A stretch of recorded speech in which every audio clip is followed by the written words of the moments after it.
আপনি কি কখনো এমন পরিস্থিতির শিকার হয়েছেন যেখানে আপনার জীবন খুব কঠিন হয়ে উঠেছে আর আপনি চাইছেন নির্জনে একা বসে চিন্তা করতে? ঠিক সেই মুহূর্তে আপনার সঙ্গী আপনার কাছে এসে জানতে চাইল আপনার মনে কি চলছে, আর আপনার তখন মনে হলো এর সাথে কথা বলার চেয়ে এভারেস্টের চূড়ায় পালিয়ে যাওয়া অনেক সহজ। আপনি কি ভেবে দেখেছেন নারীরা কেন পুরুষদের তুলনায় অনেক বেশি কথা বলে, অথবা কেন তারা ছোটখাটো সাধারণ বিষয়ে এত তীব্র প্রতিক্রিয়া দেখায়? হয়তো আপনি ভাবছেন এটা তার স্বভাবের ত্রুটি, কিন্তু আজকের এই ভিডিও আপনার এই ধারণা পুরোপুরি বদলে দেবে, কারণ সমস্যাটা আপনাদের চরিত্রে নয়, বরং আপনাদের সৃষ্টির উপাদানে। বন্ধুরা, আমাদের আজকের এই ভিডিওটি কেবল একটি সাধারণ আলোচনা নয়, বরং এটি আপনার সম্পর্কের টানাপড়ন মেটানোর একটি গেম চেঞ্জার গাইড হতে যাচ্ছে। আমরা প্রায়ই ভাবি আমাদের সঙ্গিনী কেন রাজনীতির চেয়ে বিয়ে বা উপহারের বিষয় নিয়ে বেশি উত্তেজিত থাকে, কেন আমরা বড় কোনো অর্জনে উপহার না পেলেও নির্লিপ্ত থাকি, অথচ আমরা উপহার দিতে ভুলে গেলে তিনি প্রচণ্ড ক্ষুব্ধ হন। এই অমিলগুলো না বোঝার কারণেই আমাদের মধ্যে বিবাদ বাড়ে, এবং এমনকি অনেক গভীর ভালোবাসার সম্পর্ক কেবল এই কারণে ভেঙে যেতে পারে। আপনারা কি জানেন কেন এমন হয় যে আপনারা দুজন একই বই পড়ছেন, কিন্তু নায়কের মৃত্যুতে তিনি অঝরে কাঁদছেন আর আপনি কোনো ভাবলেশ ছাড়াই শুধু পাতা উল্টে যাচ্ছেন?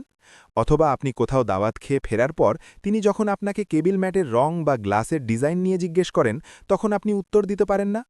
এর কারণ হল নারীরা প্রাকৃতিকভাবেই বিশদ বিবরণ বা ডিটেইলস মনে রাখতে অনেক বেশি দক্ষ, যা আমরা পুরুষরা প্রায়ই গুরুত্বহীন মনে করে এড়িয়ে যাই।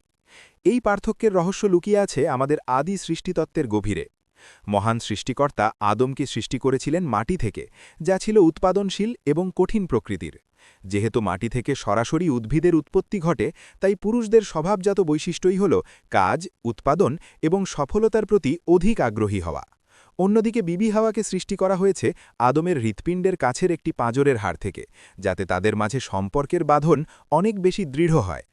এই আদি উপাদানের পার্থক্যের কারণেই একজন পুরুষ সরাসরি মাটির মতো বাস্তববাদী এবং কিছুটা কঠোর হয়, যেখানে একজন নারী হয় নমনীয়, আবেগপ্রবণ এবং সম্পর্কের প্রতি অনেক বেশি যত্নশীল।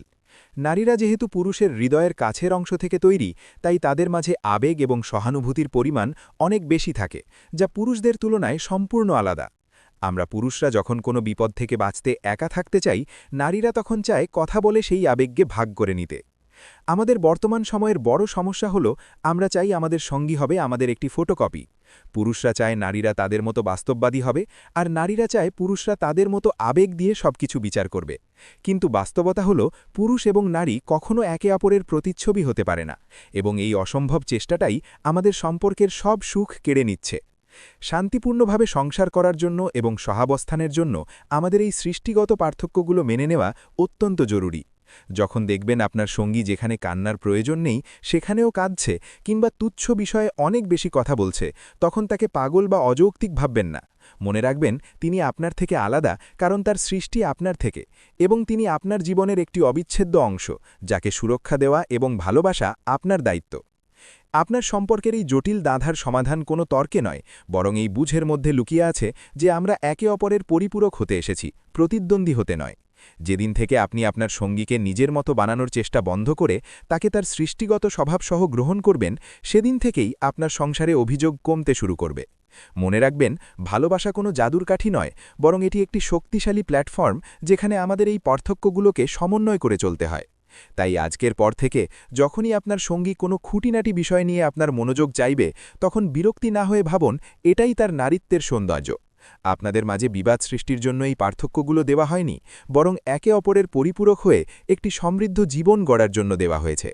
এই সহজ সত্যটি যদি আপনি হৃদয়ে ধারণ করতে পারেন, তবে আপনার সম্পর্ক হবে আরও সুসংহত এবং ভালোবাসায় ভরপুর।